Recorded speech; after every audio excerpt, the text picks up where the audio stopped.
তো নমস্কার বন্ধুরা, আমি মিলন মন্ডল, বারাসাত, ওয়েস্ট বেঙ্গল। তো বন্ধুরা, আজকে দেখাবো রেনল্ট টাইগারের এয়ার ব্যাগ বেলুন বা ক্লোজ স্ক্রিন কীভাবে খোলা হয়। যেমনটাকি আমি খুলে নিয়েছি, দেখতে পাচ্ছেন এখানে একটা লক, এখানে একটা লক, এখানে একটা লক এবং এখানে ডবল দেখতে পাচ্ছেন।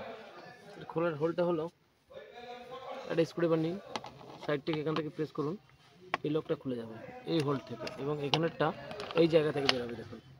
এবং এখানেরটা কিন্তু সেম প্লেস, এই যে দেখাচ্ছি আপনাদের স্ক্রুড্রাইভার ঢুকিয়ে হোল্ডটাকে আপনাকে ঘুরিয়ে নিতে হবে। অবশ্যই দেখতে পাচ্ছেন এখান থেকে যে স্ক্রুড্রাইভারটা বেরোচ্ছে, এখানে আপনাকে এভাবে প্রেস করতে হবে এবং লকটা দেখুন, লকটা আছে, এটাকে আপনি স্ক্রুড্রাইভার দিয়ে এভাবে চাপতে হবে, খুলে যাবে।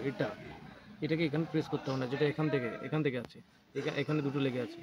এটাকে আপনি যখন এটাকে যখন চাপবেন স্ক্রুড্রাইভার দিয়ে এখান থেকে, তখন কিন্তু এটা খুলে যেতে বাধ্য।